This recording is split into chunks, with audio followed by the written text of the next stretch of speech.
Welcome back to Deb's True Crime Notebook. I hope you guys had a great holiday.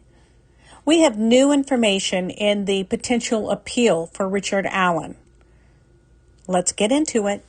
Certificate of Service. I certify that on December 30th, 2024, I served this motion for authorization to appoint 2 appellate attorneys upon Carroll County Prosecuting Attorney Nicholas McClellan and defense attorneys Andrew Baldwin and Bradley Rosie by electronic service through the Indiana e-filing system.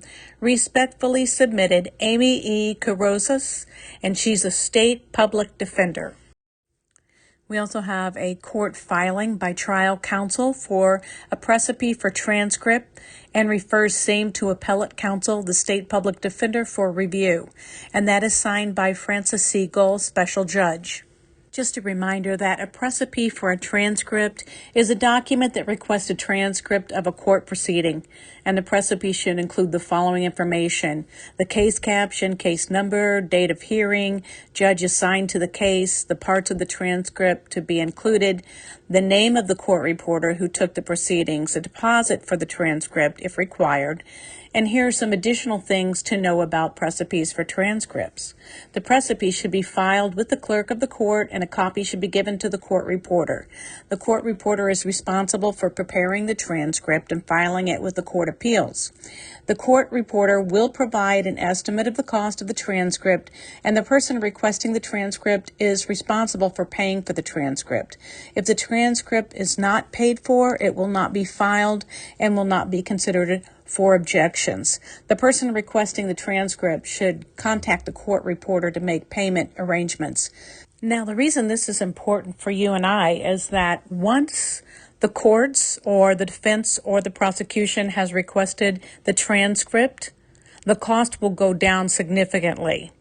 We're talking about thousands of dollars for these transcripts until the court actually has to produce them and someone has transcribed them. Once that happens, it usually goes down to $1 a page, which is going to make it still fairly expensive, but much more affordable for a group of, say, journalists or podcasters to go in and to purchase these and provide that information to you, the public. So we'll keep you updated on what happens with that. Here's the actual motion for authorization to appoint 2 appellate attorneys. Comes now State Public Defender Amy E. Carrozas and files a motion requesting authorization from the court to appoint 2 attorneys to perfect Richard M. Allen's direct appeal. In support, counsel shows the court the following. 1. On November 11, 2024, Mr. Allen was convicted of 2 counts of murder and 2 counts of felony murder following a lengthy trial.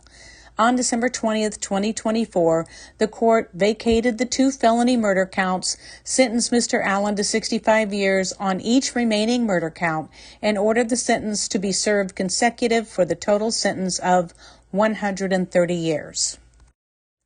2. On December 19th, 2024, Mr. Allen's trial counsel filed a motion requesting the court refer Mr. Allen's case to the state public defender, pursuant to Indiana Code 33-40-2-1, for appointment of appellate counsel. 3. Trial counsel's motion to refer to the state public defender for appointment of appellate counsel states the defendant Allen's trial counsel believes that no individual appellate attorney will be able to manage the volume of information in this case under the tight deadlines required by the Indiana Rules of Appellate Procedure. Trial counsel further believes that it is in the interest of judicial economy that this court facilitate the appointment of multiple appellate lawyers to defend Allen's appeal within a reasonable time, and to further avoid the possibility of lengthy continuances and delays which would most likely result from the appointment of any one attorney to handle this appeal. 4. On December 20th, 2024, the trial court appointed the state public defender to timely effect an appeal on Mr. Allen's behalf. 5.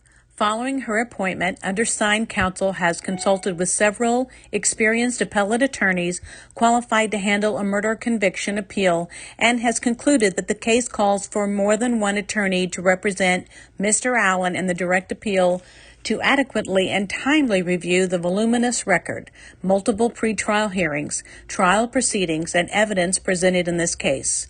The State Public Defender requests the court to authorize her to appoint 2 attorneys to perfect Mr. Allen's direct appeal. Respectfully submitted, Amy E. Carrozas. She's the State Public Defender. Last week, the prosecutor filed a motion to preserve evidence. Here's how Judge Gull responded. Trial counsel's motion to preserve evidence reviewed. Counsel's request to preserve all evidence is vague and therefore denied. Counsel's request to preserve all documents related to jury veneer is granted. The court will retain records pursuant to jury rules. Signed December 30th, 2024 is the date. Signed by Francis C. Gull, Special Judge. So some explanation of what is jury veneer. It's the list of jurors. So it looks like they will be protecting the names on the list of jurors. And finally, the court, having had the state's motion to seal and to keep confidential crime scene photos and autopsy photos under advisement, now grants the same. Court orders the crime scene photos, autopsy photos, and reports, and all medical and mental health records be sealed and maintained as confidential. Signed, Francis C. Gull, Special Judge, December 30th, 2024. So I think it's very important that Judge Gull decided to seal the crime scene photos, autopsy photos, and reports, and medical reports, and also Richard Allen's mental health records. I think it's very important that all of that remains sealed. It's nobody's business except the courts, and I'm glad that she did approve that. Now, as far as the appeal goes, December 20th was his sentencing. As I understand it, they have 30 days from that date, so 9 days have passed already.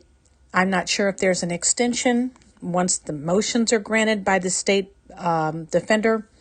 We'll see, and I will keep you updated on anything else that we find out. I'm sure there's going to be more come to light as we move on. I just want to take this time to thank you guys for sticking with me. I will be covering anything that comes up in this case as far as documents and important information. We'll see where the appeal goes, and I just want to thank you once again for subscribing to my channel.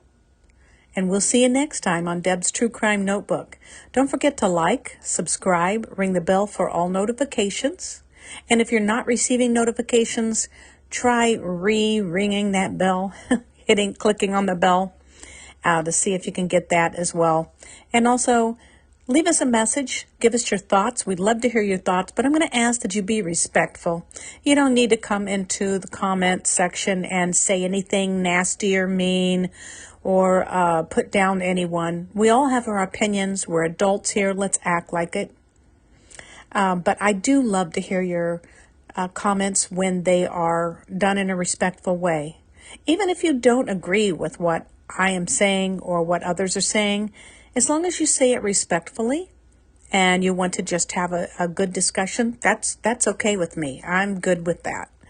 So please, leave us a message, be respectful, and share this in your groups and with your friends. We'll see you next time.